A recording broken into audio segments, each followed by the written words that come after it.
세 가지 종류의 가짜의, 가짜 돈이 아니고 가짜의입니다. 마태복음 6장에서 7장 말씀. 우리가 의로움이라고 할 때 일반적으로 떳떳한 그런 마음이라고 말할 수가 있겠습니다. 죄가 없는 상태, 죄 용서함 받고 또 하나님 앞에 나아갈 수 있는 상태, 혹은 영적인 안정감, 이런 것들이 이제 의라고 생각할 때 연상되어지는 또 관계된 그런 의미가 되겠습니다. 그래서 사람이 죄를 짓게 되면 마음속에 죄책감이 들고 또 부끄러움이 있고 숨고 싶고, 그래서 하나님을 멀리하게 되는 것이 인간의 반응이죠. 자, 여러분은 그렇게 자신의 실수와 그리고 또 죄로 인해서 그러한 의로움, 의로운 상태, 그런 마음을 상실했을 때 어떻게 합니까? 많은 사람들은 최선을 다해서 가진 방법을 동원해서 다시 그러한 마음의 평강을 또 안정감을 회복하기 위해서 애씁니다. 이제 그렇게 하는 그 방법 중을 보면 사람들의 칭찬을 구하거나 내가 잘할 수 있는 것을 자꾸 함으로써 거기서 다른 사람의 칭찬도 인정도 받고 또 스스로 또 만족을 얻으려고 하죠.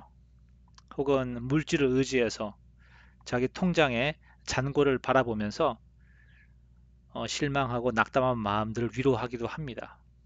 혹은 다른 사람들과의 비교를 통하여서 그런 우월의식, 우월감을 느낌으로써 그런 힘든 시간들을 또 지나려고도 합니다. 그런데 이러한 모든 것들은 가짜의라는 것입니다. 왜냐하면 그 순간에는 사람들의 칭찬을 듣고 혹은 통장에 돈, 또 내가 사둔 아파트와 집들을 보면서 마음에 약간의 안정을 얻을 수는 있어요. 그러나 그것이 하나님으로부터 오지 않았기 때문에 결국에는 다 가짜이고 쓸모가 없다는 것입니다. 언젠가는 다시 또 어, 실망이 들고 또 절망에 빠지게 되는 것입니다.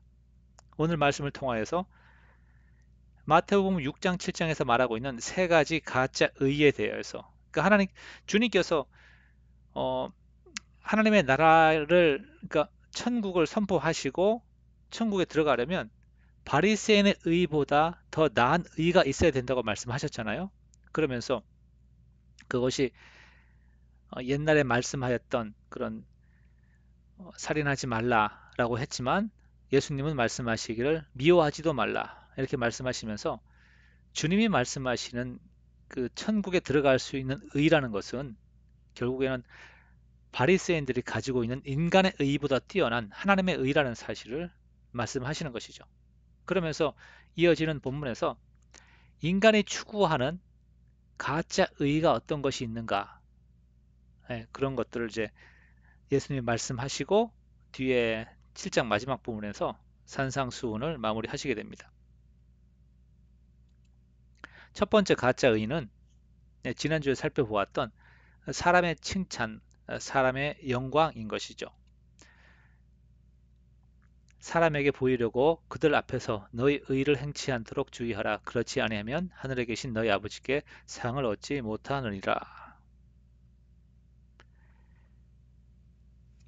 다른 사람들을 도와주고 구제하면서, 그리고 기도를 하면서 혹은 금식을 하면서 이런, 심지어 하나님을 섬긴다고 하는 그러한 행위를 하면서도 사실은 그 마음속에 인간의 다른 사람이 알아줬으면 하는 마음이 있는 것이죠.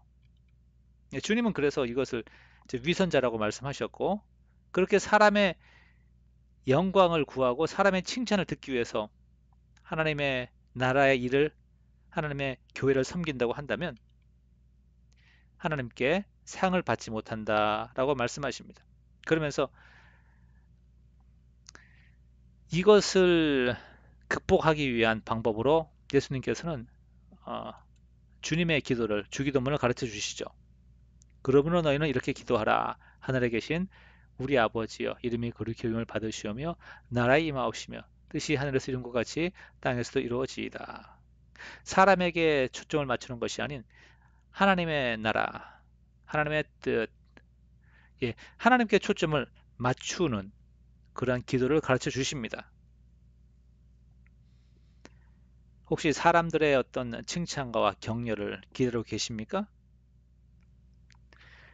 여러분이 그런 사람의 격려를 들을 때 잠깐은 마음이 위로받고 또 힘이 날 것입니다. 그러나 그것은 하나님께로부터 의로운 하나님의 칭찬을 듣지 못하기 때문에 그것은 가짜 의라는 것입니다. 자, 두 번째 가짜 의는 풍요로부터 오는 안정감이라고 말할 수가 있겠습니다. 19절에 너희를 위하여 보물을 땅에 쌓아두지 말라. 거기는 좀과 동록이 해하며 도적이 뚫고 도적질 하느니라. 이 땅에 보물을 쌓아두면 그거는 모두 다 사라져버리는 것이라고 말합니다. 특별히 21절에 내 보물이 있는 곳에 마음도 있다는 말을 하죠. 우리가 물질이 많이 있으면 그것을 그냥 은행에 요즘에 은행에 그냥 저금해두고 가만두는 사람 없죠. 어떻게든 부동산이나 혹은 뭐 재테크를 합니다. 그러니까 신경을 더 많이 쓰고 더 많이 이제 마음이 분산되게 되는 것입니다. 그래서 실제로 돈이 많으면 하나님께 집중하기가 쉽지가 않습니다. 우리는 부자 청년의 이야기를 잘 알죠. 그 사람이 주님의 말을 듣고 근심하며 돌아갔다고 말합니다. 왜냐하면 재물이 심히 많았다고 말하고 있습니다.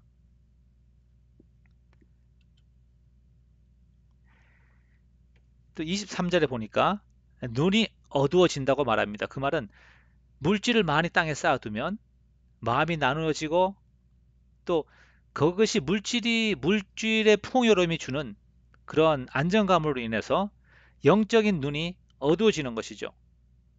우리 얼마 전에 유명한 영화 기생충이라는 영화를 아시죠? 네. 거기 보면 뭐 다 보셨을 것 같으니까 예. 송강호가 그 이제 기생충 가족으로서 예. 좀 말이 좀 그렇지만 예. 그 부자 집에 지하에 들어가 살게 되는 것이죠. 그러면서 그러니까 그 부자는 큰 집에 사는데 자기 집 아래에 지하실 큰 공간이 있다는 사실을 알지를 못해요. 예.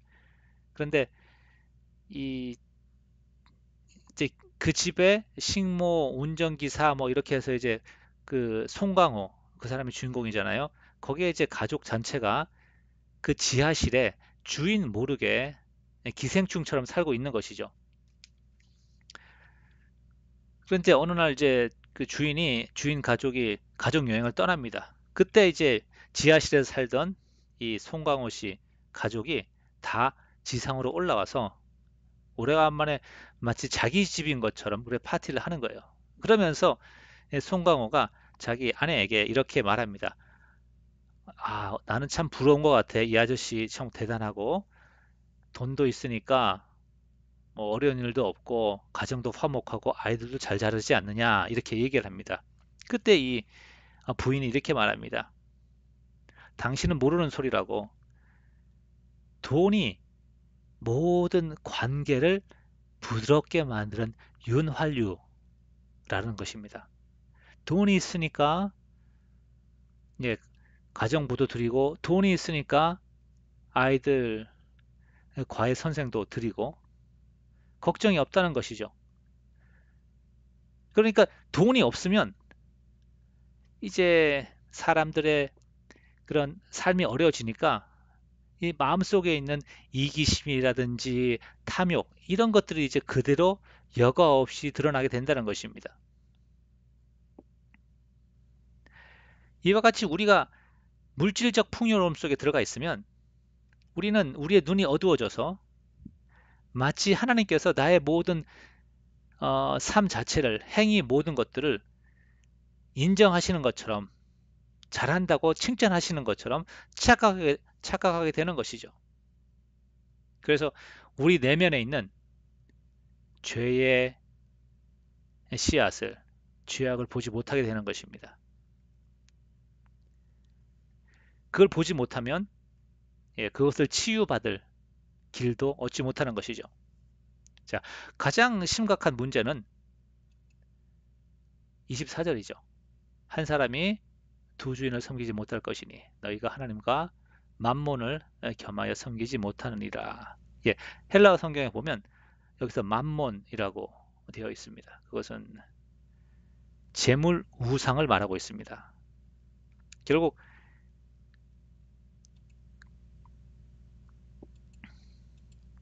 이 풍요로부터 오는 안정감은 자칫하면 우리를 우상 숭배로 이끌게 되는 것이죠. 여기에 대한 주님의 대비책은 33절에 있는 것입니다. 너희는 먼저 그의 나라와 그 의를 구하라. 그리하면 이 모든 것을 이방인들이 무엇을 먹을까, 무엇을 입을까, 무엇을 마실까 염려하는 그 모든 것들, 하늘 아버지가 하나님을 아버지로 모실 수 없는 이방인들이 염려하는 것이다. 근데 너희들은 하늘에 계신 아버지가 다 공급하신다.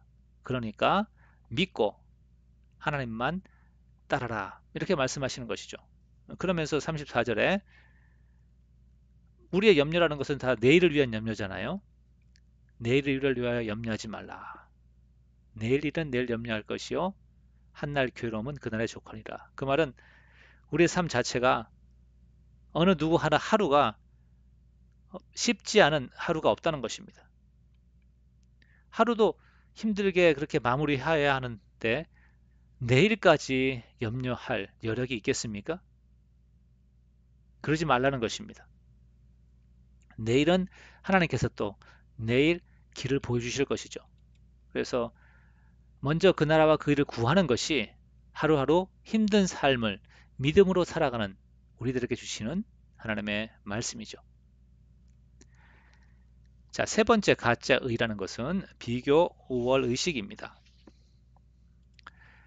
비판을 받지 아니하려거든 비판하지 말라. 우리가 특별히 어, 낙심되고 실망될 때 우리가 잘 하는 것이 그래도 나에겐 좀 좋은 것이 있지 않을까? 내가 뭐 예를 들어서 어, 수학 시험을 못 봤지만 그래 나는 체육은 잘해.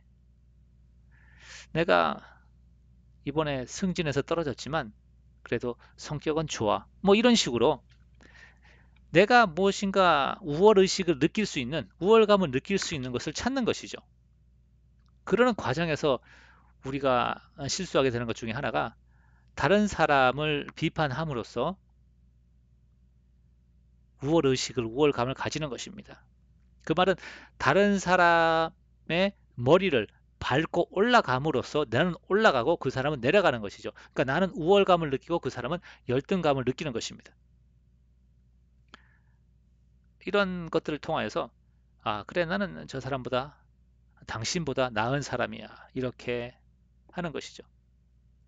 그러면 그 비교를 당한 그 사람은 예, 또 실망과 낙담에 빠지게 되는 것이죠. 자, 이러한 방법은 당연히 좋은 방법이 아니죠. 예, 2절에 보니까 비판하는 그 비판으로 비판을 받고 헤아리는 그 헤아림으로 헤아림을 받을 것이다. 이렇게 말씀하고 있습니다.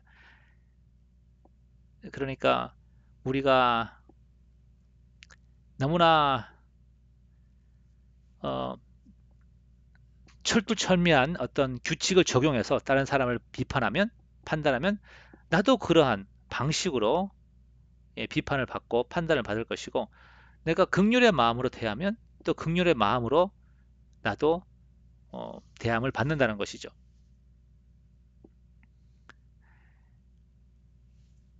그리고 이 비판한다는 것은 어찌 보면 우리 속에 있는 들보, 들보 아주 큰 거잖아요.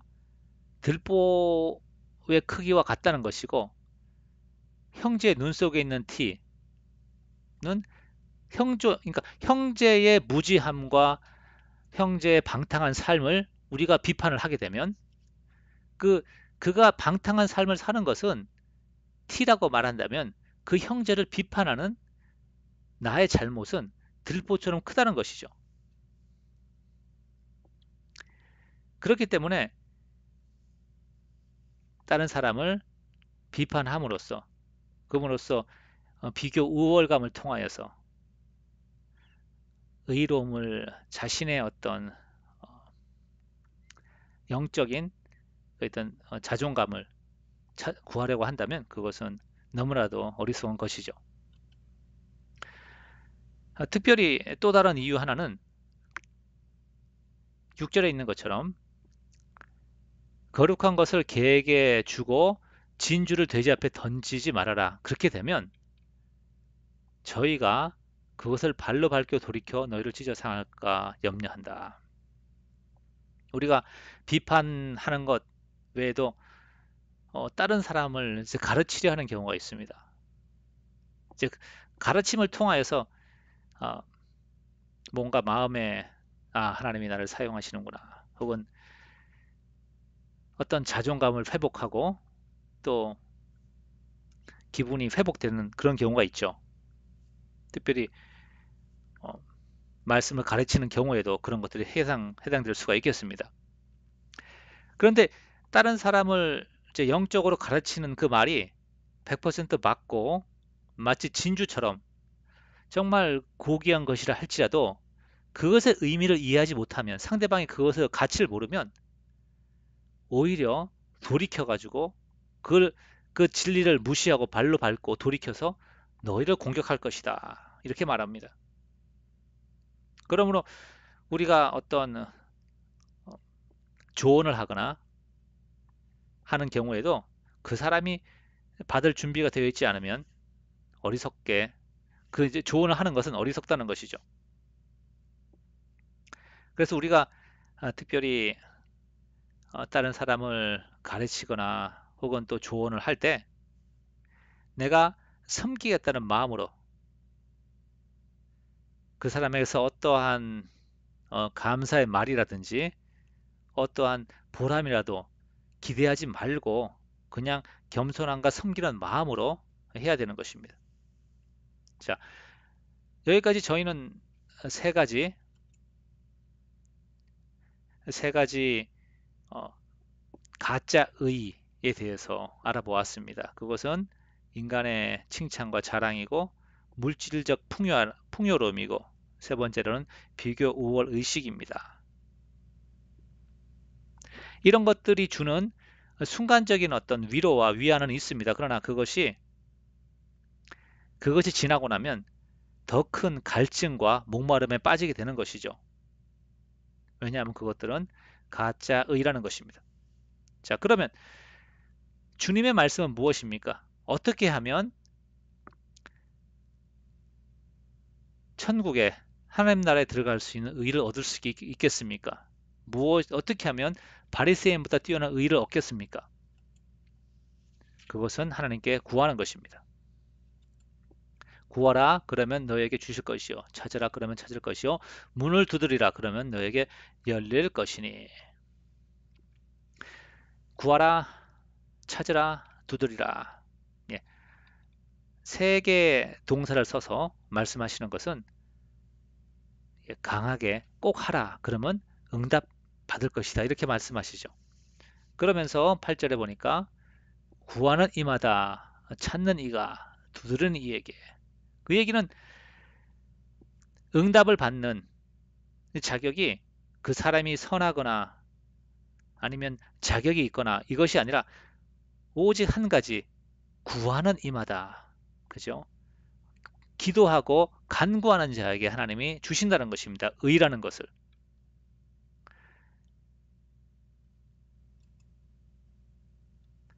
9절, 10절, 11절 보면 세상의 아버지도 자식에게 좋은 걸 줄 아는데 하물며 하늘에 계신 너희 아버지께서 선하신 아버지께서 구하는 자에게 좋은 것으로 주시지 않겠느냐 이렇게 말씀하십니다. 정말 이 말씀을 들으면 구하야겠다는 그런 생각이 들죠. 그러면서 좋은 것. 그러니까 하나 아버지께서 나쁜 것을 주지 않고 좋은 것을 주신다고 하셨는데 그럼 좋은 것이 무엇이냐? 누가복음에서는 이제 똑같은 이 평행 구절에서 성령이라고 말하고 있습니다. 그리고 요한복음을 보면 평행 구절은 없지만 영생, 예수 그리스도 또 우리가 전체 복음에 대한 이해로 봤을 때는 구원이죠. 좋은 것, 구하는 자에게 구원을 주시지 않겠느냐. 자, 마태복음의 배경에서 보면 여기서 말하는 좋은 것은 뭐 하늘나라, 하나님 왕국이 되겠죠. 의가 될 것이고 또 죄 용서가 될 것입니다. 특별히 12절 말씀을 보면 우리가 왜 구해야 하는지 예, 답을 알 수가 있습니다. 그러므로 무엇이든지 남에게 대접을 받고자 하는 대로 너희도 남을 대접하라. 이것이 율법이요 선지자니라. 율법과 선지자. 그러니까 율법이 규정하는 바는 결국에는 하나님의 백성이 이 땅에서 어떻게 살 것이냐에 대해서 규정하는 것입니다. 어찌 보면 도덕에 대한 규정이죠. 어떻게 해야지 하나님의 백성으로서 이 땅에 살아갈 것인가. 자, 그러면 율법은 이것이 율법인데 그러면 구원에 대해서는 율법이 그러니까 영상을 없는 방법에 대해서는 율법이 규정하고 있지 않다는 것이죠. 다만 율법을 순종하며 살아가는 자들이 발견하게 되는 것은 내 속에 있는 죄성을 발견하게 됩니다. 그럼으로써 메시아, 죄 용서의 은혜를 구하게 되는 것이죠. 그럼으로써 예수님을 영접하게 되는 그러한 어, 징검다리 역할을 율법이 하는 것이죠. 자, 그렇게 율법은 목적은 영생을 얻기 위한 의를 주는 것이 아니라 이 땅에 살아가게 만들고 이 땅에서 어, 하나님의 백성으로 빛이 되는 그런 삶을 살아가게 만드는 어찌 보면 도덕률에 가까운 것이죠. 그리고 죄성을 고백함으로써 겸손하게 메시아를 기다리게 하는 역할을 하는 것인데 바리새인들은 율법을 통하여서 의를 추구했다는 것입니다. 율법이 원래 목적과 정반대의 어떤 방향성을 가지고 접근한 것이죠. 그래서 율법은 영생을 주시기 위해서 구약의 백성들에게 주신 것이 아니었죠. 의라는 것은 오직 구하는 자에게 주시는 하나님의 선물이기 때문에 하나님께 구하시기 바랍니다. 말씀을 정리합니다. 세 종류의 가짜 의가 있습니다. 사람은 누구나 자신이 의미 있는 존재라는 사실, 그리고 자신이 인정받고 또 위로받고 이러한 느낌을, 이러한 삶을 살기를 원합니다. 이것이 이제 의로움에 대한 어떤 갈증이라고 볼 수가 있겠죠. 그런데 사람들이 이제 이런 것들이 결여되면 실망하고 낙담하게 되죠. 그러면 그런 것들을 다시 얻기 위해서 사람의 칭찬과 혹은 풍요로움의 안정감, 또 비교 우월의식 같은 그런 가짜 의를 추구하게 됩니다. 이 모든 것들은 잠시는 우리의 영혼을 힘있게 하고 또 위로해 주지만 하나님께로부터 오는 것이 아니기 때문에 결국에는 우리에게 영원한 생명을 줄 수가 없는 것이죠. 의라는 것은 율법을 지키거나 무엇을 행함으로써 우리가 얻을 수 있는 것이 아니고 오직 하늘에 계신 아버지께서 우리에게 주시는 선물인 것입니다. 그러므로 실망하고 낙심될 때 이러한 가짜 의를 찾지 마시고 하늘 아버지께 아뢰심으로 격려와 회복을 경험하시기 바랍니다. 감사합니다.